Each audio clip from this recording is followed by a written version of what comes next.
Swimming പൂളുള്ള ഒരു ഹോട്ടലാണ് എൻ്റെ വേക്കൻസി. കാരണം നമ്മുടെ റൂമിൽ നിന്ന് തന്നെ എടുത്ത് ചാടാമല്ലോ. അങ്ങനെ ചാടാൻ പറ്റിയൊരു സ്വിമ്മിംഗ് പൂളാണ് ഞാൻ എടുത്തത്. റൂമിൽ നിന്ന് തന്നെ ചാടി വലിയ കുഴപ്പമില്ലാണ്ടൊക്കെ രക്ഷപ്പെട്ടു. എന്നിട്ട് കുളിയൊക്കെ കഴിഞ്ഞ് ഞാൻ നേരെ മിനി സിയാമിലേക്ക് ഒരു ടാക്സി എടുത്തു. ആ ടാക്സി പോകുന്നതാണ് കാണുന്നത്. നമ്മുടെ മിനി സിയാമിൽ ഇപ്പോൾ കയറി കഴിഞ്ഞു. അപ്പോൾ അവിടുത്തെ ടിക്കറ്റ് കൗണ്ടറാണ് ഈ കാണുന്നത്. ആ ടിക്കറ്റ് കൗണ്ടർ പ്രത്യേകം വെച്ച് കഴിഞ്ഞാൽ അവരൊരു കുട തരും ടിക്കറ്റ് എടുത്തു കഴിഞ്ഞാൽ. നല്ല വെയിലായിരുന്നു. ഇതാണ് പട്ടയിലെ മിനി സിയാം എന്ന് പറഞ്ഞ ഏരിയ. ഈ മിനി സിയാമിൽ എല്ലാം മിനിയേച്ചറായിട്ട് കാണാൻ പറ്റും. അതായത് ലോകത്തുള്ള പല ഏരിയകളും, പല ലൊക്കേഷനിൽ, പാരീസ്, ലണ്ടൻ, അങ്ങനെ കുറേ സ്ഥലങ്ങളിൽ ഉള്ള ഈഫിൽ ടവർ, ഇതിൻ്റെയൊക്കെ മിനിയേച്ചർ വേർഷൻ ഇവിടെ കാണാൻ പറ്റും. ഞാനിവിടെ കുറേ കാലം മുമ്പ് വന്നിട്ടുണ്ട്, 2 പ്രാവശ്യം വന്നിട്ടുണ്ട്. പക്ഷേ അന്നൊന്നും വീഡിയോ എടുത്തിട്ടുണ്ടായില്ല. അപ്പോൾ ഇന്ന് നമുക്ക് ചെറിയൊരു വീഡിയോ എടുത്തിട്ട് ഇതിൻ്റെ ഉള്ളോഷമൊക്കെ കാണാം. അപ്പോൾ ഒരാൾക്ക് 300 ബാത്താണ് എൻ്റെ ടിക്കറ്റ് ചാർജ്. ഇതിവിടെ കണ്ട ഒരു മനുഷ്യൻ്റെ ഒരു പ്രതിമയാണ്. ആ മനുഷ്യന് വാലും ചിറകൊക്കെ ഉണ്ട്. പണ്ടത്തെ തൈലിൻ്റെ ആൾക്കാർ ഇങ്ങനെയൊക്കെ ആയിരിക്കാം എന്ന് ഞാൻ ഊഹിക്കുകയാണ്. ടിക്കറ്റ് കൗണ്ടറിലെത്തി, ടിക്കറ്റ് എടുത്തു. പിന്നെ ടിക്കറ്റിൻ്റെ സൈഡിൽ, ആ കൗണ്ടറിൻ്റെ സൈഡിൽ കുറച്ച് മനോഹരമായ കുറേ കാര്യങ്ങളൊക്കെ ചെയ്തു വെച്ചിരിക്കുന്നു. കുടകളൊക്കെ നമുക്ക് അറ്റത്തൊക്കെ ആയിട്ട് കാണാം. പിന്നെ ആ ചെറുകുള്ള മനുഷ്യനെ പിന്നെയും കാണുകയാണ് ഉണ്ടായത്. അത് കഴിഞ്ഞിട്ട് ഞാൻ പിന്നെ കുറച്ച് മുമ്പോട്ട് നടന്നു. അപ്പോൾ ഈ കാണുന്നത് ഒരു ഫൗണ്ടൻ പോലെ സാധനമാണ്.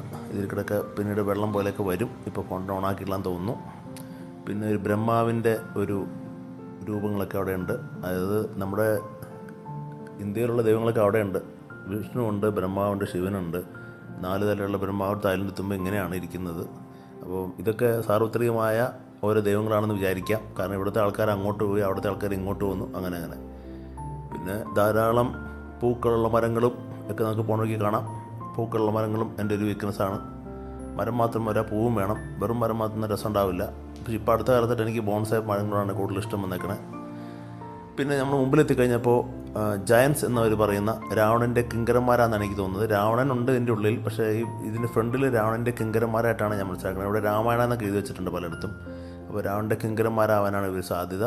അതിൽ എന്താണ് ആ കിങ്കരന്മാരാണോ വേറൊല്ലാണെന്ന് അടിയിൽ എഴുതി വെച്ചിട്ടില്ല. പിന്നെ ഇവിടെ ഒരു ഇലക്ട്രിക് EV സ്റ്റേഷനും കണ്ടു. കറണ്ട് കൊടുക്കുന്ന ഒരു സ്റ്റേഷനും കണ്ടു. ഈ കാണുന്നതാണ് EV വെഹിക്കിൾസിന് കൊടുക്കുന്ന ഒരു സ്റ്റേഷൻ. മിനിസിയാൻ നമുക്ക് മുകളിൽ കാണാം, ബോർഡൊക്കെ ഉണ്ട്. ഇത് പണ്ടത്തെ ഏതോ രാജാവാണ് സാധ്യത. രാജാവും പ്രതിയോട് നിൽക്കുന്നതെന്ന് തോന്നുന്നു. അല്ലെങ്കിൽ വല്ല ദേവനോ വല്ല ആയിരിക്കാം, ആരെങ്കിലും ആയിക്കോട്ടെ. ഞാൻ ഹോട്ടലിൽ നിന്ന് ഇങ്ങോട്ടേക്ക് മിനി സിയാമിലേക്ക് ഒരു ടാക്സി വിളിച്ചിട്ടുണ്ടായിരുന്നു. അപ്പോൾ ഇവിടെ എത്തിയപ്പോൾ ടാക്സികൾക്ക് ഒരേ നിർബന്ധം. റേറ്റൊക്കെ സെയിം ആയിരിക്കും, പക്ഷേ അയാൾക്ക് കമ്മീഷൻ എൻ്റെ അടുത്ത് വാങ്ങിക്കേണ്ട, അവരുടെ അടുത്ത് വാങ്ങിക്കാൻ വേണ്ടിയിട്ട് ഇപ്പോൾ അയാളെ അവിടെ വെയിറ്റ് എടുത്തുകൊണ്ടിരിക്കുകയാണ്. അപ്പോൾ ഞാൻ ഇടയ്ക്ക് ഒരു ഷൂട്ട് ചെയ്യാൻ വന്നു. അപ്പോൾ അയാൾക്ക് ഇത്തിരി കാശ് കിട്ടും. നമ്മളിന്ന് പോയി അയാൾക്ക് അവിടെ നിന്ന് കമ്മീഷനായിട്ടും കുറച്ച് കാശ് കിട്ടുമല്ലോ. വന്നപ്പോൾ ഒരു പരോപകാരം. ഈ വണ്ടികൾ തന്നെ വെറുതെ അല്ല, ഹടാത തന്നെ ആകർഷിച്ച വണ്ടികളാണ്. കാരണം ആ മിനിമം സ്പേസിൽ ഏറ്റവും യൂട്ടിലിറ്റി കൂടിയ വണ്ടികളായിട്ട് എനിക്ക് തോന്നുന്നത്. നമ്മുടെ നാട്ടിൽ ഇത് എൻജോയ് എന്നുള്ള പേരിൽ ഇതുപോലത്തെ ഒരു മോഡൽ ഇറങ്ങിയിട്ടുണ്ടായിരുന്നു, ഇപ്പോൾ കാണാനില്ല. ഈ കാണുന്ന ഇവിടുത്തെ ബ്രോഷേഴ്സാണ്. ഇതിൽ കംപ്ലീറ്റ് കാര്യങ്ങൾ ചെയ്തിട്ടുണ്ട്. ഇവിടെ എന്തൊക്കെയാണ്, എവിടെയൊക്കെ പോയാൽ, ഏതൊക്കെ പൊസിഷനിൽ പോയാൽ എന്തൊക്കെ കാണാം എന്നുള്ളതിൻ്റെ കംപ്ലീറ്റ് കാര്യങ്ങൾ ഇതിൻ്റെ ഉള്ളിൽ എഴുതിയിട്ടുണ്ട്. ഇവിടെ മിനിയേച്ചറായിട്ട് നമ്മൾ കാണാൻ പോകുന്നത് സ്റ്റാച്യു ഓഫ് ലിബർട്ടി USA, പിന്നെ കൊളോസിയം ഇറ്റലിയുടെ, പിന്നെ വേറൊരു സംഭവം ഉണ്ട്, നമ്മുടെ ഈഫൽ ടവർ ഫ്രാൻസിലെ ഈഫൽ ടവറിൻ്റെ ഇതിൽ മിനിയേച്ചർ വേർഷൻ നമുക്കിവിടെ കാണാൻ പറ്റും. പിന്നെയും കുറേ സംഭവങ്ങളുണ്ട് ഇവിടെ. ഈ വേൾഡിലുള്ള പല വണ്ടേഴ്സ് ഓഫ് ദ വേൾഡ് എന്ന് പറയുന്ന പലതും മിനിയേച്ചർ വേർഷൻ ഇവിടെ കൊടുക്കുന്നുണ്ട്. നമുക്ക് പോകുന്ന വഴിക്ക് എല്ലാം കാണാൻ പറ്റും. സോ ഇവിടെ തായ്ലൻഡ് വന്നു കഴിഞ്ഞാൽ ഇത് അധികം പേർക്ക് അറിയുമെന്ന് എനിക്കറിയില്ല. ഞാൻ തന്നെ ഇത് 4-ാമത്തെ അല്ല 6-ാമത്തെ 7-ാമത്തെ പ്രാവശ്യം വന്നപ്പോഴാണ് ഈ സംഭവം ഉണ്ടെന്ന് അറിഞ്ഞു തന്നെ. പിന്നെ തേടി വന്ന് കണ്ടു. 2 പ്രാവശ്യം ഇവിടെ വന്ന് കണ്ടിട്ടുണ്ട്. ഇപ്പോൾ ഇത് 3-ാമത്തെ പ്രാവശ്യമാണ്. അപ്പോൾ ഇത് കാണേണ്ട വർത്തായിട്ടൊരു സംഭവമാണ്. ഇവിടെ പട്ടയിലേക്ക് എത്തിക്കഴിഞ്ഞാൽ സ്ഥിരമായിട്ട് അല്ലെങ്കിൽ ഉറപ്പായിട്ടും കാണേണ്ട ഒരു സംഭവമാണ് ഈ ഒരു മിനിയേച്ചർ വേർഷൻ.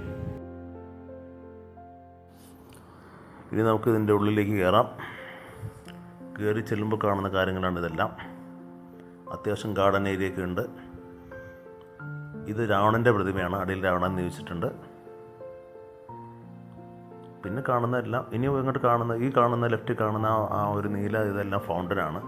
ഇത് കുറച്ച് നേരം കഴിഞ്ഞ് അവർ ഓണാക്കുന്നുണ്ട്. അപ്പോൾ അതൊക്കെ കണ്ടായിരുന്നു. പിന്നെ ഒരു ബിയറുണ്ട്, വേറെ എന്ത് സാധനം കൂടെ വെച്ചിട്ടുണ്ട്.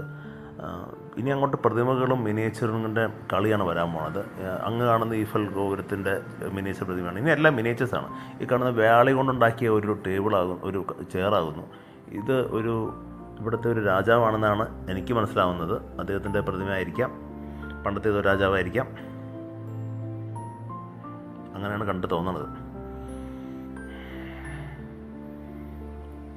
സോ ഇനി നമ്മൾ വേൾഡ് കാണാൻ പോവുകയാണ്. ഈ കാണുന്നത് ആർക്ക് ഓഫ് ടോംബെ എന്ന് പറയും. പാരീസിലുള്ള ഒരു സംഭവമാണ്, മോണുമെൻ്റാണ്, ഫ്രാൻസിലുള്ള. അതിൽ ഫ്രഞ്ച് റവല്യൂഷനും നെപ്പോളിയൻ വാറിലൊക്കെ മരിച്ചുപോയ ജനറലിൻ്റെയും സോൾജേഴ്സിൻ്റെയൊക്കെ പേര് ഇതിൻ്റെ ഉള്ളിലും പുറത്തേക്ക് കൊത്തിവെച്ചിട്ടുണ്ട്. ഇതിൻ്റെ കറക്റ്റ് നടുക്കായിട്ടൊരു അൺനോൺ സോൾജിയറിൻ്റെ ഒരു ടോംബ് ഉണ്ടെന്നാണ് പറഞ്ഞത്, വേൾഡ് വാർ 1 മരിച്ചുപോയ. അപ്പോൾ അതിൻ്റെ ഒരു മിനിയേച്ചർ വേർഷനാണ് ഈ കാണുന്നത്.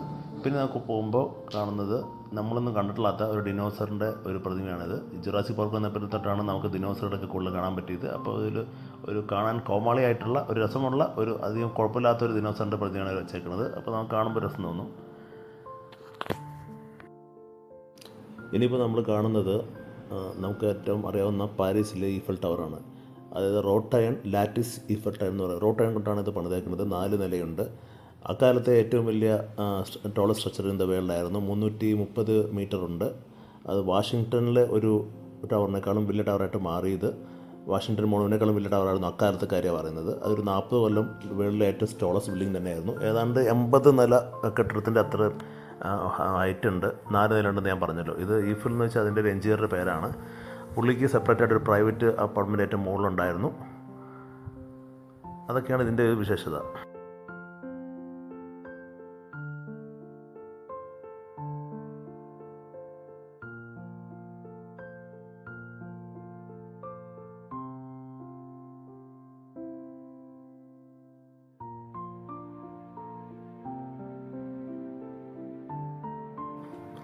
ഇത് പാലസ് ഡി ചാലിയറ്റ് എന്ന് പറഞ്ഞ ഒരു ബിൽഡിങ്ങാണ്, വലിയൊരു ബിൽഡിങ്ങാണ്. അതിപ്പം മ്യൂസിയമാണ്. അതിൻ്റെ ഉള്ളിൽ രണ്ട് മ്യൂസിയം ഉണ്ടെന്നാണ് പറഞ്ഞത്. നേവൽ മ്യൂസിയം, പിന്നെ വേറെന്തൊരു മ്യൂസിയം, ഒരു ആന്ത്രോപോളജി മ്യൂസിയം.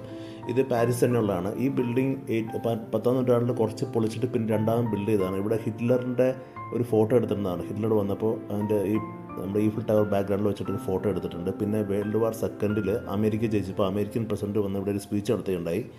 അപ്പോൾ അതിനും ഇവിടെ അമേരിക്കൻ പ്രസിഡന്റ് പടയാളികളൊക്കെ നിന്നിട്ട് ഒരു വലിയൊരു സെറമണി പോലത്തെയൊക്കെ ഒരു സ്പീച്ചൊക്കെ നടന്നിട്ടുണ്ടായിരുന്നു. അപ്പോൾ അതിൻ്റെ ബാക്ക്ഗ്രൗണ്ട് ഇതൊക്കെ തന്നെ ആയിരുന്നു. സോ പാലസ് ഡി ചാലിയറ്റ് എന്ന ഹില്ലിൻ്റെ മുകളിലാണ് ഈ ഒരു ബിൽഡിംഗ് ഉള്ളത്. പാരീസിലെ ഒരു വലിയൊരു അറിയപ്പെടുന്നൊരു മോണുമെൻ്റാണ് ഈ ഏരിയ. അപ്പോൾ ഇതൊരു വലിയൊരു സ്ട്രക്ചറായിട്ട് നമുക്ക് ഇവിടെ കാണാൻ പറ്റും. അതിൽ റോഡും വാഹനങ്ങളും പിന്നെ ഒരു ആർക്ക് പോലത്തെ ഷേപ്പുള്ളതും സെൻട്രലായിട്ട് വലിയൊരു ബിൽഡിങ്ങും ഇതെല്ലാമാണ് ഇതിൻ്റെ പ്രത്യേകത. സോ പാരീസ് പോയിട്ടില്ലെങ്കിലും നമുക്ക് ഈ ബിൽഡിംഗ് ഇപ്പോൾ ഒരു ബേർഡ്സ് ഹൈവേയിലൂടെ തന്നെ നമ്മുടെ മുമ്പിൽ വന്ന് നിൽക്കുകയാണ്. അതിൻ്റെ ഓരോ ഇൻട്രിക്കസീസും ഓരോ ഫീച്ചേഴ്സും നമുക്ക് ഇതിൽ അതേപോലെ തന്നെ അവർ ബിൽഡപ്പ് ചെയ്ത് വെച്ചിട്ടുണ്ട്. നമുക്കിതിൻ്റെ പിക്ചേഴ്സൊക്കെ നെറ്റിൽ അവൈലബിൾ ആണ്. അപ്പോൾ പോകാണ്ട് തന്നെ നമുക്കിതെല്ലാം അങ്ങോട്ട് ടിക്കറ്റ് എടുക്കാണ്ട് തന്നെ പോയി കാണാൻ പറ്റും എന്നുള്ളതാണ് ഇവിടുത്തെ പ്രത്യേകത. ശരിക്കും നല്ല രസമായിട്ട് മനോഹരമായിട്ട് അവർ ചെയ്തു വച്ചിട്ടുണ്ട്. ഇതൊരു ചെറിയൊരു ഫൗണ്ടൻ നല്ല മനോഹരമായിട്ട് ചെയ്തിട്ടുണ്ട്. ഇനി നമ്മൾ കാണുന്ന നംഡേമൻ എന്നുള്ള സിയോളിലുള്ള ഒരു ഫോർട്ടസിൻ്റെ അടുത്തിട്ടുള്ള ഒരു ഗേറ്റാണ്. ഇത് 8ാമത്തെ ഗേറ്റാണ് ആ ഫോർട്ടസിൻ്റെ. അതിൻ്റെ അടുത്ത് തന്നെ നംഡേമൻ എന്നുള്ള ഒരു മാർക്കറ്റും ഉണ്ട്. അപ്പോൾ അതിൻ്റെ പ്രത്യേകതകളൊക്കെ ഒന്ന് കാണാം.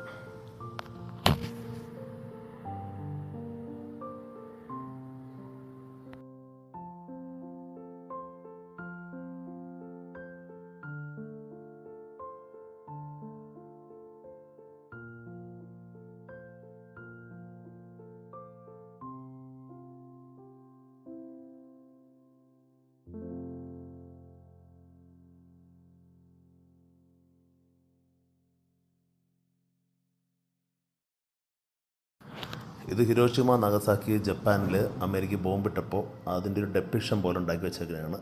ആ ബോംബിട്ടതും ആ ഒരു സംഭവത്തെ കാണിക്കുന്ന കുറേ പ്രതിമയും അതുപോലത്തെ ഒരു വ്യാളിയുടെ മുഖവും കുറേ കുട്ടികൾ പേടിച്ചു ഓടുന്നതും എല്ലാം അതിൻ്റെ ഒരു ഇതായിട്ട് കാണിച്ചതേ ഉള്ളൂ.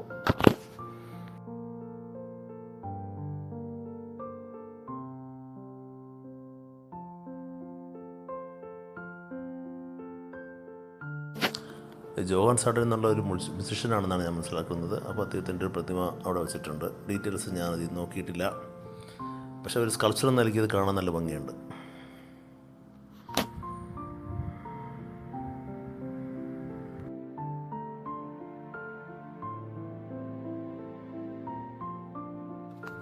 ഇനി നമ്മൾ കാണുന്നത് ലണ്ടനിലെ ടവർ ബ്രിഡ്ജാണ്. ഇത് മാഞ്ചസ്റ്ററും ലിവർപൂളും തമ്മിൽ ബന്ധിപ്പിക്കുന്ന ഒരു ബ്രിഡ്ജാണ്. അതിൻ്റെ നടുക്ക് ഇത് ഓപ്പൺ ആവും, എന്നിട്ട് വേണമെങ്കിൽ ഷിപ്പൊക്കെ പോകുന്നതാണ്. സോ ഇത് 19ാം നൂറ്റാണ്ടിൽ പണിതതാണ്. പോപ്പുലേഷൻ കൂടുന്നതനുസരിച്ചിട്ട് പെട്ടെന്ന് റിവർ ക്രോസ് ചെയ്യാൻ വേണ്ടി തേംസ് റിവറിൻ്റെ മുകളിലാണ് ഇത് പണിതേക്കുന്നത്. സോ ഒരു വമ്പൻ സ്ട്രക്ചറാണിത്. അക്കാലത്തെയും ഇക്കാലത്തെയൊക്കെ വമ്പൻ സ്ട്രക്ചറാണ്. പണ്ട് ഹൈഡ്രോളിക് വെച്ചിട്ടായിരുന്നു, ഇപ്പോൾ ഇലക്ട്രോ ഹൈഡ്രോളിക് വെച്ചിട്ടാണ് പ്രവർത്തിക്കുന്നത്. സോ ഇത് ലണ്ടനിൽ ഫേമസ് 5 ബ്രിഡ്ജുകളിൽ ഒന്നാണ്, ഫേമസ് ആയിട്ടുള്ള 5 ബ്രിഡ്ജുകളിൽ ഒന്നാണ്. ഇത് ഒരു ചാരിറ്റബിൾ ഫൗണ്ടേഷനാണ് ഇതിൻ്റെ അതോറിറ്റി. ഈ കാണുന്ന ജർമ്മനിയിലെ ഗോത്തിക് ആകൃതിയിൽ പണിത ഒരു കൊളോൺ കത്തീഡ്രൽ എന്ന് പറഞ്ഞ സ്ഥലമാണ്, എന്ന ഒരു ചർച്ചാണ്. ഇതിൽ അവിടുത്തെ ആർച്ച് ബിഷപ്പിൻ്റെ ആസ്ഥാനം ഇത് തന്നെയാണ്. ഇത് 15ാം നൂറ്റാണ്ടിൽ തുടങ്ങി 19ാം നൂറ്റാണ്ടിൽ തീർന്ന ഒരു സംഭവമാണ്. വേൾഡിൽ തന്നെ ഇങ്ങനെയുള്ള സംഭവങ്ങൾ അധികം ഇല്ല. ഒരു സ്പൈറലായിട്ട് പോകുന്ന ഒരു സാധനമാണ്. ടിൻ മോണുമെൻ്റ് ഉണ്ട്, ടിൻ സ്ട്രക്ചറുണ്ട് എൻ്റെ ഉള്ളിൽ. അത് ജർമ്മനിയിലെ ഏറ്റവും വിസിറ്റ് ചെയ്യപ്പെടുന്ന ഒരു മോണുമെൻ്റ് കൂടിയാണ് ജർമ്മനിയിലെ. ഇത് ജർമ്മൻ കാത്തലിക്സിൻ്റെ ഒരു പ്രതീകമായിട്ട് ഇത് നിലകൊള്ളുന്നു.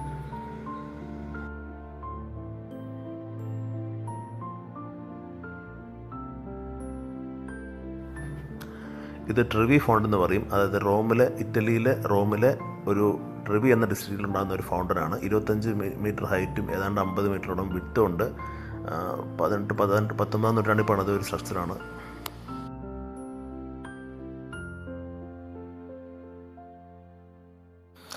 ഇറ്റലിയിലെ മൗണ്ടൻ ഓഫ് ഗൊൽഗോത്തയിൽ മൈക്കലാഞ്ചലോ ഉണ്ടാക്കിയ ഒരു മാർബിൾ ശില്പമാണിത്. മേരിയും ജീസസുമാണ്. അതായത് ജീസസിനെ ക്രൂശിൽ നിന്നെടുത്ത് മേരിയുടെ മടിയിലേക്ക് കൊടുത്തപ്പോൾ ഉള്ളതാണ്. ഇതിൽ മേരി ജീസസിനേക്കാളും ചെറുപ്പമായിട്ട് തോന്നിക്കുന്നുണ്ട്.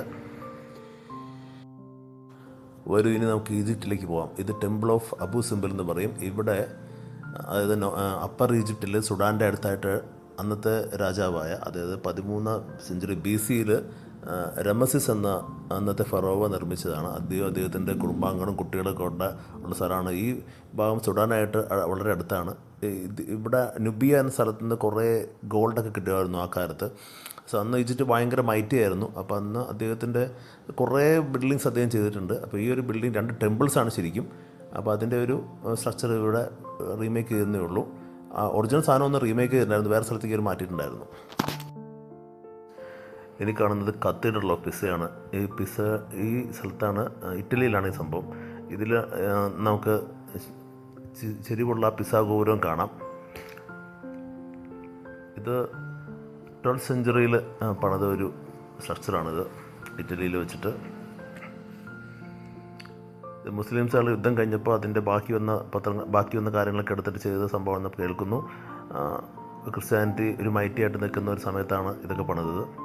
ഈ ഗോപുരം ചെരിഞ്ഞ് വരുമായിരുന്നു, അതാണ് ഇതിൻ്റെ പ്രത്യേകത. അല്ലെങ്കിൽ ഇത് ഇത്ര ഫേമസ് ആവില്ലായിരുന്നു.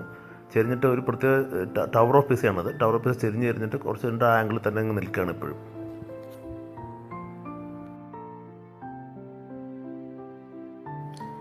ഇത് സ്പ്രിൻസ് എന്ന ഒരു സ്റ്റാച്ചു ആണ്. ഈ സ്പ്രിൻസ് സ്റ്റാച്ചു വെച്ചാൽ മനുഷ്യൻ്റെ ഹോം സിംഹത്തിൻ്റെ ഉടലുമായിട്ടുള്ള ഒരു സ്റ്റാച്ചു ആണ്. ഇനി നമ്മൾ കാണാൻ പോകുന്നത് കൊളോഷ്യമാണ്. അതായത് റോം, ഇറ്റലിയിലുള്ള ഒരു കൊളോഷ്യം. ഇത് AD 80 പണിതതാണ്. 80,000 പേർക്ക് ഇരിക്കാവുന്ന ഒരു സ്ട്രക്ചറാണിത്. ഇവിടെ വെച്ചിട്ട് മനുഷ്യരും മൃഗങ്ങളും തമ്മിലുള്ള യുദ്ധങ്ങളൊക്കെ കാണാൻ വേണ്ടിയിട്ടുള്ള ഒരു എലിപ്റ്റിക്കൽ ആംഫി തിയേറ്ററാണ് ഈ സംഭവം. അത്രയും പുരാതനമായ സ്ഥലത്ത് അന്ന് പണിത സ്ട്രക്ചറാണ്. ഇത് എക്സാക്ട് റിപ്ലിക്കയാണ് ഇത് പണിതുണ്ടാക്കി വെച്ചിരിക്കുന്നത്. സെൻറ്ററായിട്ട് ഒരു സ്റ്റേഡിയം ഉണ്ടാവും, ബാക്കിയൊക്കെ സ്പെക്ടേറ്റേഴ്സാണ്, ബാക്കിയെല്ലാം ഇടനാഴികളാണ്. നല്ല മനോഹരമായിട്ട് അതിൻ്റെ റിപ്ലിക്ക ഉണ്ടാക്കിയെന്നുള്ളതാണ് ഇവിടെ നമ്മൾ കാണുന്ന സവിശേഷത. ഞാനിപ്പോൾ ഇത്ര അടുത്തെടുക്കുമ്പോൾ ഇത് ശരിക്കുള്ള സ്ട്രക്ചറാണെന്ന് പോലും തോന്നിപ്പോവും. നമുക്കിത് മിനിയേച്ചറാണെന്ന് അറിയാവുന്ന കാരണമാണ്. അല്ലെങ്കിൽ ശരിക്കും ഇവിടെ സിനിമ ഷൂട്ട് ചെയ്യാവുന്നേ ഉള്ളൂ. ശരിക്കുമുള്ള മിനിയേച്ചർ തന്നെയാണ്. സിനിമ ഷൂട്ടോട് ഇങ്ങനെ നടന്നിട്ടുണ്ടാവാം. ഇത് കണ്ടാൽ ശരിക്കും സിനിമ കണ്ടു കഴിഞ്ഞാൽ നമുക്ക് ശരിക്കുള്ളതാണെന്ന് തോന്നിപ്പോവും. സോ അതിൻ്റെ അർത്ഥം ഇവിടെ വെച്ച് സിനിമ ഷൂട്ടിങ്ങും പോസിബിളാണ് എന്നുള്ളതാണ്. ശരിക്കും കുറച്ചും കൂടെ ഭാവനയുള്ളവർക്ക് ഇതിൻ്റെ ഉള്ളിൽ ഷൂട്ടിംഗ് നടത്തിയാൽ അറിയുകയും കൂടെ ചെയ്യില്ല ശരിക്കും ഒറിജിനൽ പ്ലേസാണോ മിനിയേച്ചറാണോ എന്ന്.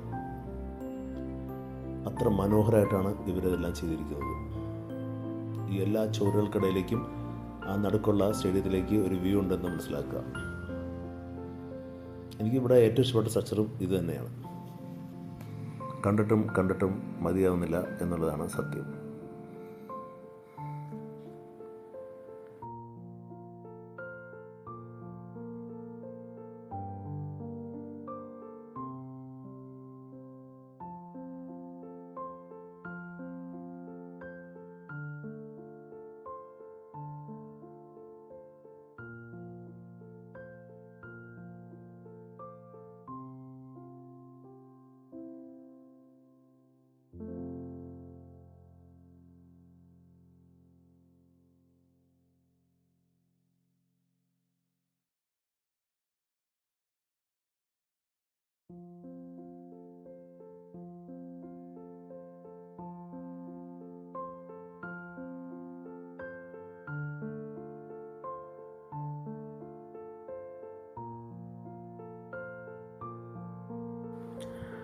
ഇത് ഫ്രാൻസിൽ പണിതേക്കുന്ന ഒരു മോണുമെൻ്റാണ്. Gothic and renaissance architecture പണിതേക്കുന്നതാണ്.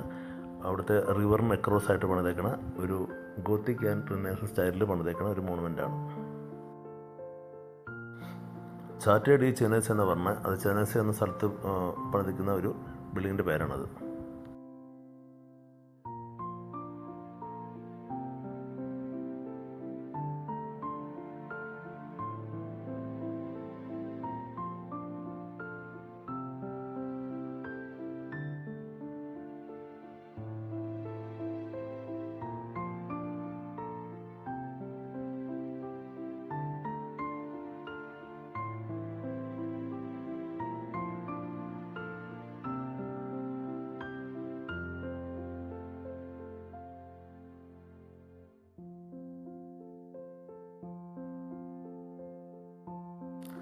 ചിലിയിലെ ചില മോണമെൻറ്റ്സ് ആണ് ഈ കാണുന്നതല്ല.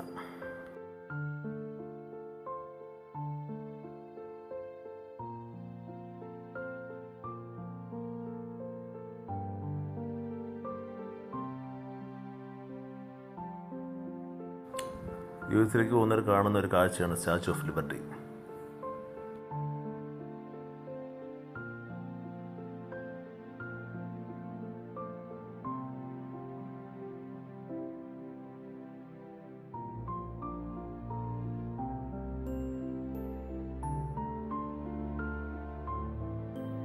ബ്രസീലിലുള്ള റിയോ ഡി ജനീറോയിലുള്ള ക്രൈസ്റ്റ് റെഡീമർ എന്നുള്ള സ്റ്റാച്ചു ആണിത്. ഇത് ഏതാണ്ട് 28 മീറ്റർ ഹൈറ്റ് ഉണ്ട്.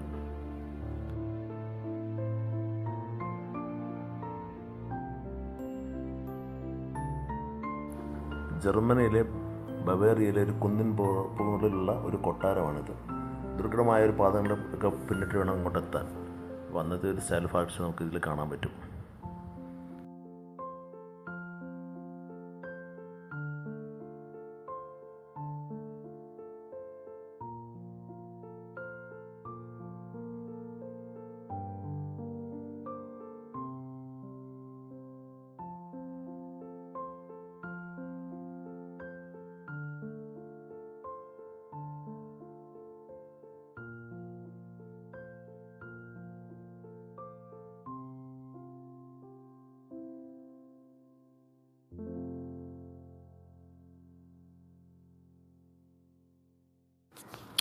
ഇത് സിംഗപ്പൂരിലെ മെർലയൺ സ്റ്റാച്ചു ആണ്. അത് സിംഗപ്പൂരിൽ പോയിട്ടുള്ളവർക്ക് അറിയാം. ഇതൊരു സിംഹത്തിൻ്റെ തലയും മത്സ്യത്തിൻ്റെ ബോഡിയും ഉള്ളതാണ്. സിംഗപ്പൂരിൽ ഒരു നാഷണൽ സിമ്പിളായിട്ടാണ് വർക്ക് ചെയ്യണത്. അതിൻ്റെ പിന്നിൽ നമുക്ക് സിഡ്നിയിലെ ഓപ്പറ ഹൗസ് കാണാം. അതിൻ്റെ ഒരു വൈറ്റ് സൈഡ് ലൈറ്റ് സ്ട്രക്ചറാണ് അതിൻ്റെ ടോപ്പ് റൂഫ്. അത് ഏറ്റവും the most photograph building in the വേൾഡാണ്. ഇത് ചിലിയിലെ മോയ് എന്ന പ്രതിമയാണ്. അതിൻ്റെ ഒരു ചെറിയ മിനിയേച്ചർ വെർഷനാണ്. ഇപ്പോൾ കാണുന്നത് അവിടുത്തെ ട്രെയിനാണ്, മിനി ട്രെയിനാണ്. ഇങ്ങനെ ഞാൻ വന്നപ്പോൾ രണ്ടുപേരും ഇങ്ങനെ പോകണമുണ്ട്. അവർ 2 റൗണ്ട് അടിച്ചു. പിന്നെ ഞാൻ പോയിട്ടും കയറി. ഒരാൾക്ക് 300 ബാത്ത് കണ്ടാണ്. അതും ഒരു നല്ലൊരു അനുഭവമായിരുന്നു. ഇപ്പോൾ ട്രെയിനിൽ പോകുന്നവർ 2 റൗണ്ട് അടിച്ചു വന്നിട്ട് എനിക്ക് ട്രെയിനിൽ കയറാൻ പറ്റുള്ളൂ എന്ന് അവിടെ ചെന്നപ്പോൾ അവർ പറഞ്ഞു. അതുകൊണ്ട് ഞാൻ ആ 2 റൗണ്ട് അവർ അടിക്കുന്ന സമയം വരെ ഉള്ളിൽ ആ ട്രെയിൻ പോകുന്ന സംഭവത്തിൻ്റെ ഉള്ളിൽ കുറേ സ്ഥലങ്ങളുണ്ട്. അത് കാണാൻ പോയി. അതാണ് ഇപ്പോൾ നമ്മൾ കണ്ടുകൊണ്ടിരിക്കുന്നത്. അത് മുഴുവനായിട്ടും തായ്ലൻഡിൻ്റെ ഉള്ളിലുള്ള ഓരോ കാര്യങ്ങളാണ് മിനിയേച്ചർ വേർഷൻ വെച്ചിരുന്നേ ഉള്ളൂ.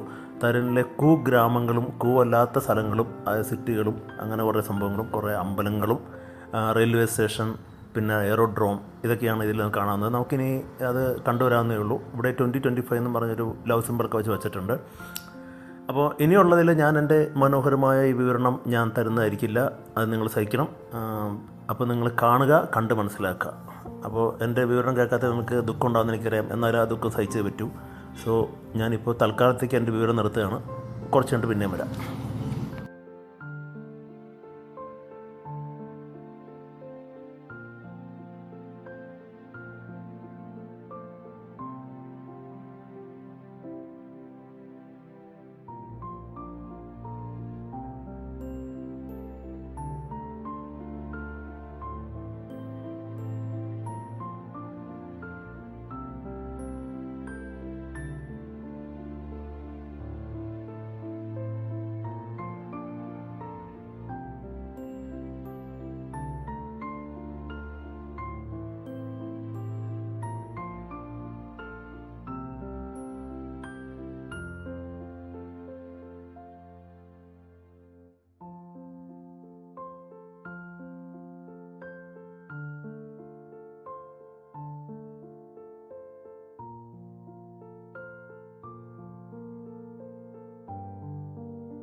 അങ്ങനെ എൻ്റെ ട്രെയിൻ വന്നു. ഞാൻ ട്രെയിനിലേക്ക് കയറി.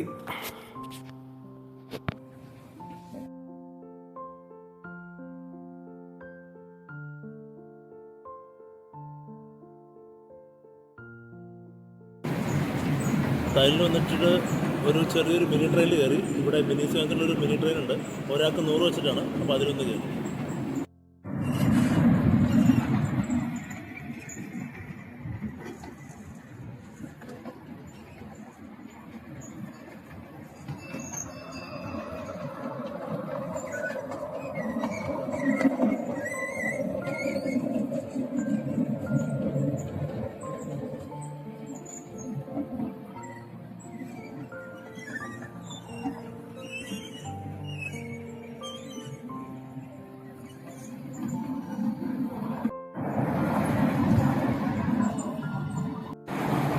ട്രെയിനിൽ നിന്നുകൊണ്ടിങ്ങനെ യാത്ര ചെയ്യാമെന്ന് എനിക്ക് മനസ്സിലായി. ഇവരാരും ഇപ്പോൾ ഇരിക്കാൻ പറയാനുള്ള, അതുകൊണ്ടാണ് നിൽക്കുന്നത്.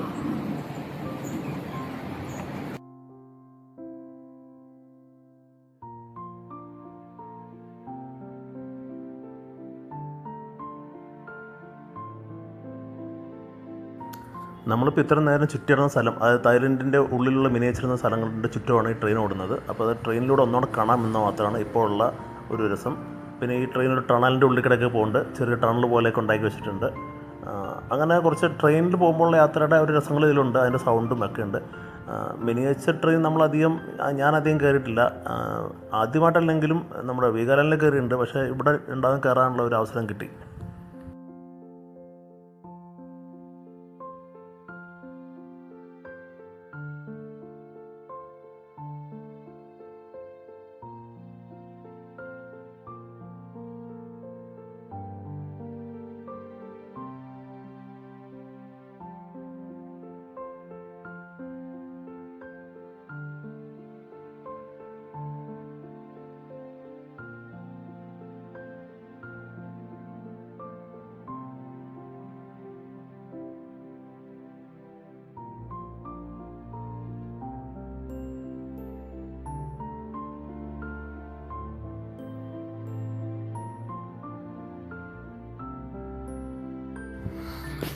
ഇതവിടെ ചെറിയൊരു മ്യൂസിയം പോലെ സംഭവമുണ്ട്. രാമായണത്തിലെ ക്യാരക്ടേഴ്സിൻ്റെ രഥങ്ങളും സംഭവങ്ങളൊക്കെയാണ്. രാമായണത്തിലെ ക്യാരക്ടേഴ്സാണ് അവിടെ അധികം കാണിച്ചിരിക്കുന്നത്. രാമനും രാവണനും അടക്കം.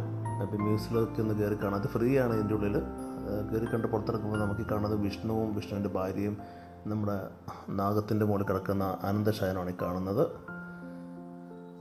തൊട്ടപ്പുറത്തായിട്ട് രാവണൻ്റെ വലിയ പ്രതിമയുണ്ട്. അപ്പോൾ നമ്മുടെ ഈ തായ്ലൻഡിലും വിഷ്ണു ഉണ്ടെന്ന് മനസ്സിലാക്കുക. തായ്ലൻഡ് വിഷ്ണുവിന് കുറച്ച് രൂപ വ്യത്യാസം ഉണ്ടാകും. തായ്ലൻഡിയനായിട്ടുള്ള വിഷ്ണു ആയിരിക്കുന്നത് മാത്രം. പക്ഷേ അവരുടെ ഒരു സ്കൾപ്ചർ വർക്ക് രസമുണ്ട്. ഇത് ഞാൻ ഈ പറഞ്ഞ ആ ഒരു മ്യൂസിയത്തിൻ്റെ ഉള്ളിൽ പല ആൾക്കാർ വരച്ച കുറേ പോർട്രേറ്റ്സൊക്കെയാണ്. അത് ഫ്രീ ആയിട്ട് നമുക്ക് കയറി കാണാം. വലിയ തിരക്കൊന്നുമില്ലായിരുന്നു.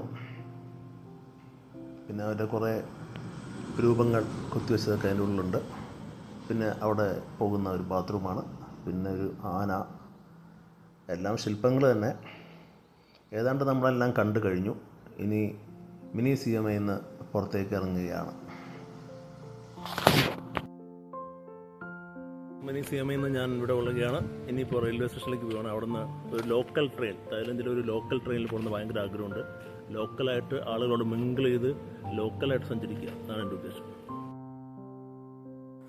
പോകുമ്പോഴും നമ്മൾ രാവണൻ്റെ പ്രതിമയെ കണ്ടാണ് പോണത്.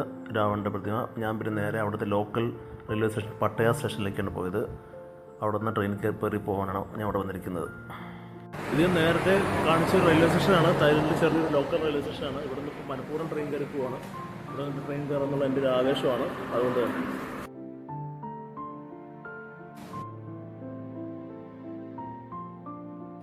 ടിക്കറ്റ് ചാർജൊക്കെ വളരെ കുറവ്. 8 രൂപയോ 8 ഭാഗത്തെങ്ങാണ്ടേ ഉള്ളൂ. തൊട്ടപ്പുറത്തെ സ്റ്റേഷനിലേക്കാണ്, ചോൺപൂരി വരെ. ഇവിടെ ഞാൻ ട്രെയിൻ കാത്തിരിക്കുകയാണ്. ഈ സ്റ്റേഷൻ നേരത്തെയും കാണിച്ചിട്ടുണ്ട്. പട്ടയ സിറ്റി സ്റ്റേഷനാണ്.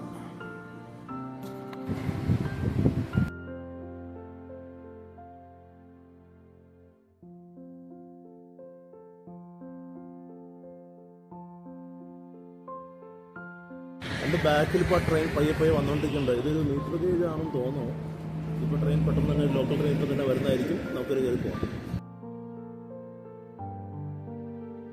ആണ്ട് ഏതാനും സെക്കൻഡുകൾക്കകം ലോക്കൽ ട്രെയിൻ ഇപ്പോൾ വരുന്നതായിരിക്കും. അവിടെ നമ്മൾ കൂയി വിളിച്ച് അദ്ദേഹം എത്തിക്കൊണ്ടിരിക്കുകയാണ്. സാധാരണ ഒരു ലോക്കൽ ട്രെയിൻ അതിൻ്റെ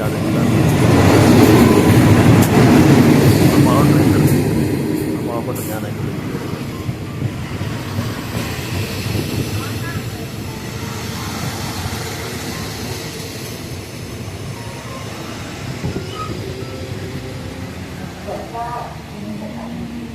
การรถไฟแห่งประเทศไทยขอขอบคุณท่านผู้โดยสารทุกท่านที่ใช้บริการเดินทางด้วยรถไฟและหวังไปถึงโปรดทราบ ആ പാവം ട്രെയിൻ നിർത്തിയപ്പോൾ പാവപ്പെട്ട ഞാൻ അതിൻ്റെ ഉള്ളിലേക്ക് കയറി. അതിൻ്റെ ഉള്ളിൽ കയറിയാലും പാവപ്പെട്ട സീറ്റുകളും പാവപ്പെട്ട ആൾക്കാരൊക്കെയാണ്. അതൊരു നല്ല സീറ്റാണ് കേട്ടോ. 2 പേർക്കൊക്കെ സുഖമായിട്ടിരുന്ന് പോകാൻ പറ്റിയ സീറ്റാണ്. മീറ്റർ ഗേജാന്ന് തോന്നുന്നു. സ്റ്റേഷൻ വൃത്തിയുണ്ട്, ട്രെയിനിൻ്റെ ഉള്ളിലും വൃത്തിയുണ്ട്. കുറച്ച് കഴിഞ്ഞ് TTR ഒക്കെ വരും. എല്ലാ സ്ഥലത്തും കള്ളന്മാരെല്ലാവരും TTR ഒന്ന് ചെക്ക് ചെയ്യാറുണ്ട്. ഞാനിപ്പോൾ പട്ടയിലെ ലോക്കൽ ട്രെയിനിൻ്റെ ഉള്ളിൽ കയറി നിന്നിട്ട് യാത്ര ചെയ്യും. ട്രെയിൻ പയ്യെ ചലിച്ചു തുടങ്ങി. അധികം കുലുക്കമൊന്നുമില്ലാണ്ട് സുഖകരമായ യാത്ര തന്നെയാണ്. നല്ല ചൂടുണ്ടെന്നുള്ള മാത്രമേ പ്രശ്നമുള്ളൂ, വേറെ കുഴപ്പങ്ങളൊന്നുമില്ല. അത് നമ്മുടെ നാട്ടിലെ ചൂട് തന്നെയാണ്. നമ്മുടെ നാട്ടിലെ പോലെ അധികം സൗണ്ടൊന്നും കേൾക്കുന്നില്ല എന്നും ഒരു വ്യത്യാസമുണ്ട്. ഇത് ഇലക്ട്രിക് ട്രെയിൻ തന്നെയാണോ ആണാണ് ഇലക്ട്രിക് ട്രെയിൻ തന്നെ ആയിരിക്കും. സോ അങ്ങനെ സുഖകരമായൊരു യാത്ര നടത്തുകയാണ്. ആകാശത്ത് മേഘങ്ങൾ ഉരുണ്ടുകൂടി ഏത് നിമിഷവും ഒരു മഴ ഞാനും പ്രതീക്ഷിക്കുന്നുണ്ട്. അപ്പോൾ ഒരു മഴ എപ്പോഴും വരാമെന്നുള്ള പ്രതീക്ഷയാണ് ഞാൻ ട്രെയിനിൻ്റെ ഉള്ളിൽ ഇരിക്കുന്നത്. അപ്പോൾ അതിൻ്റെ ഇടയ്ക്ക് നമുക്ക് ട്രെയിനിൻ്റെ ഉള്ളിൽ സംവിധാനങ്ങളൊക്കെ ഒന്ന് കാണാൻ വേണ്ടിയിട്ട് അവിടുത്തെ വാഷ് ബേസിലൊക്കെ ഒന്ന് കാണിച്ചു വരികയാണ്. പിന്നെ ഏത് ട്രെയിനിൽ കയറിയാലും ആ വാതിൽപ്പടിയിൽ ചാരി നിന്ന് പുറത്തേക്ക് നോക്കുക എന്നുള്ള ഒരു ശീലമുള്ള കാരണം അതും ഒന്ന് കാണിക്കുകയാണ്. ഇതെല്ലാം നമ്മൾ സാധാരണ നമ്മുടെ നാട്ടിലെ പോലെ തന്നെ ട്രെയിനിൻ്റെ റെയിൽവേ സ്റ്റേഷൻ പാളത്തിൻ്റെ സൈഡിൽ ഇങ്ങനെ കുറേ പാളങ്ങളും എല്ലാം കൊണ്ടിടുക, പുല്ല് പിടിക്കുക, ഇതൊക്കെ തൈലൻഡിലും ഒക്കെ സെയിം തന്നെ. ഓവർ ബ്രിഡ്ജുകൾ ധാരാളമുണ്ട് പോകുന്ന വഴിക്ക്. പിന്നെ ഇവരുടെ ആർക്കിടെക്ചറൽ സ്റ്റൈൽ നമ്മളെക്കാളും കുറച്ച് വ്യത്യാസമുണ്ടെന്ന് നമുക്ക് കണ്ടാൽ മനസ്സിലാവും. വീടുകളുടെ മേൽക്കൂരയൊക്കെ ഒരു പ്രത്യേക രീതിയിലാണല്ലോ. നമ്മുടെ പോലത്തെ ഗബിൾ റൂഫിൻ്റെ പോലെയാണ്, പക്ഷേ അവിടെ ഇവിടെ കൊടിയും ചതുവൊക്കെ ഉണ്ട്. പിന്നെ ഇവിടെ നമ്മുടെ നാട്ടിലൊക്കെ സെയിം ആയിട്ടുള്ളതെന്ന് വെച്ചാൽ ഇലക്ട്രിക് പോസ്റ്റുകളാണ്. ഇലക്ട്രിക് പോസ്റ്റുകളിൽ കൂടെ തന്നെയാണ് ഇവിടെ വൈദ്യുതി പോകുന്നത്. അണ്ടർഗ്രൗണ്ട് കേബിളിംഗ് വരുന്നേ ഉള്ളൂ തോന്നുന്നു. അതുകൊണ്ട് വരുവാണെങ്കിൽ ഇവിടെ കുറച്ചുകൂടെ മനോഹരമായേനെ, നമ്മുടെ നാട് മനോഹരമായേനെ. അതൊക്കെ ഇനി പയ്യെ വരുമായിരിക്കും. ഇവിടുത്തെ റോഡുകളൊക്കെ നമുക്ക് കണ്ടാൽ അറിയാം, അത്യാവശ്യം മനോഹരമായ റോഡുകൾ തന്നെയാണ്. കുണ്ടും കുഴിയൊന്നും ഞാൻ ഇതേവരെ പോയതിൽ കണ്ടിട്ടില്ല, എന്നോർത്തുകൊണ്ടില്ലെന്നായിരിക്കില്ല. പക്ഷേ അത്യാവശ്യം നീറ്റ് റോഡുകളായിട്ടാണ് ഇപ്പോൾ കാണുന്നത്. ഇപ്പോൾ നമ്മുടെ റെയിൽവേ ലൈൻ പോകുന്ന സൈഡിലുള്ള റോഡുകൾ പോലും മനോഹരമായിട്ടാണ് ഇപ്പോൾ ഞാൻ കാണുമ്പോൾ മനസ്സിലാക്കുന്നത്. നമ്മുടെ നാടും ഏതാണ്ടൊക്കെ അങ്ങനെ ആയിക്കൊണ്ടിരിക്കുകയാണ്. ഈ ബിൽഡിങ്സൊക്കെ അടിപൊളിയാണ് കേട്ടോ. നമ്മളറിയാണ്ട് പറഞ്ഞുകൊണ്ടാണ് ബിൽഡിങ്സ് അടിപൊളിയാണെന്ന്. പിന്നെ അവിടുത്തെ വാഴ, തെങ്ങ് ഒന്നും പറയണ്ട. ഇഷ്ടം പോലെ പഴവും ഇഷ്ടം പോലെ തേങ്ങയും. തേങ്ങയൊക്കെ എന്നാ മുഴുപ്പാന്ന് വെച്ചാൽ നമ്മൾ കണ്ണു വെച്ച് പോകും. അതേപോലത്തെ തേങ്ങയാണ് അവിടുത്തെ. പിന്നെ TTR വന്നു. എൻ്റെ കയ്യിൽ ടിക്കറ്റുള്ള ആരും ഞാൻ കൊണ്ട് കൊടുത്തു. പിന്നെയും ട്രെയിൻ ഇങ്ങനെ മുമ്പോട്ട് പോയിക്കൊണ്ടിരിക്കുകയാണ്. മഴ എപ്പോഴും പ്രതീക്ഷിച്ചുകൊണ്ടിരിക്കുന്ന ഞാൻ ഒരു മഴ കാണാൻ വേഴാമ്പലിനെ പോലെ കൊതിച്ചുകൊണ്ടിരിക്കുകയായിരുന്നു. അപ്പോൾ പിന്നെ ആകാശം ഇരുണ്ടു. പിന്നെ പയ്യെ മഴ ചാറി തുടങ്ങി തോന്നുന്നു. ഇപ്പം ചാറും എന്ന് പറഞ്ഞ രീതിയിലാണ് ഇരിക്കുന്നത്. ഇതിൽ ഗ്രില്ലൊന്നും വെച്ചിട്ടില്ല ഈ പറഞ്ഞ വിൻഡോസിന്. അത്യാവശ്യം വേണമെങ്കിൽ പുറത്തേക്ക് ചാടാനും പുറത്തുനിന്നകത്തേക്ക് ഇറങ്ങാനൊക്കെ എളുപ്പമാണ് ഇതിൻ്റെ വിൻഡോ അടിക്കാൻ തന്നെ. എന്തുകൊണ്ട് മഴ പെയ്യുന്നില്ല എന്നാണ് ഞാനിപ്പോൾ ആലോചിച്ചുകൊണ്ടിരിക്കുന്നത്. പക്ഷേ പേടിക്കേണ്ട, മഴ പെയ്യാം എന്നാണിപ്പോൾ ആകാശം കാണുമ്പോൾ തോന്നുന്നത്. ചെറിയ ഒരു 2-3 തുള്ളികളൊക്കെ വീണുണ്ട്. പയ്യെ മഴ ചാടി തുടങ്ങി. അതായത് ഞാൻ വന്നിട്ട് തായ്ലൻഡിലെ ആദ്യത്തെ മഴയാണത്.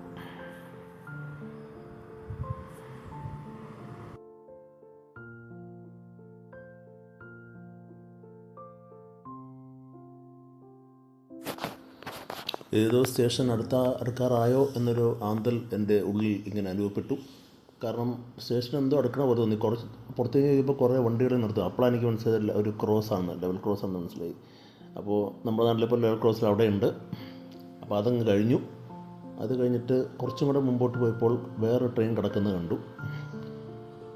ഇതൊക്കെ നമ്മുടെ സാധാരണ നമ്മുടെ നാട്ടിലെ കാഴ്ചകളെ പോലെയൊക്കെ തന്നെ. കാണ്ട് റോട്ടിൽ കുറേ സാധനം കൂട്ടിയിട്ടിരിക്കുന്നു. ഇതിപ്പോൾ അവിടെ അങ്ങനെയൊക്കെ തന്നെ. ഇപ്പോൾ ഈ ഒരു സ്റ്റേഷനെത്തി. പോലീസുകാരനെ പോലെ തോന്നുന്ന റെയിൽവേ ഗാർഡൊക്കെയാണ് അവിടെ. നമ്മുടെ ഇവിടുത്തെ പോലീസുകാരുടെ യൂണിഫോമിലാണ് അവരുടെ യൂണിഫോം. അപ്പോൾ ആ റെയിൽവേ സ്റ്റേഷനിലെത്തി. ഞാൻ പയ്യെ എൻ്റെ വലതുകാൽ വെച്ച് ആ സ്റ്റേഷനിലേക്ക് ഇറങ്ങിയിട്ടുണ്ടായത്.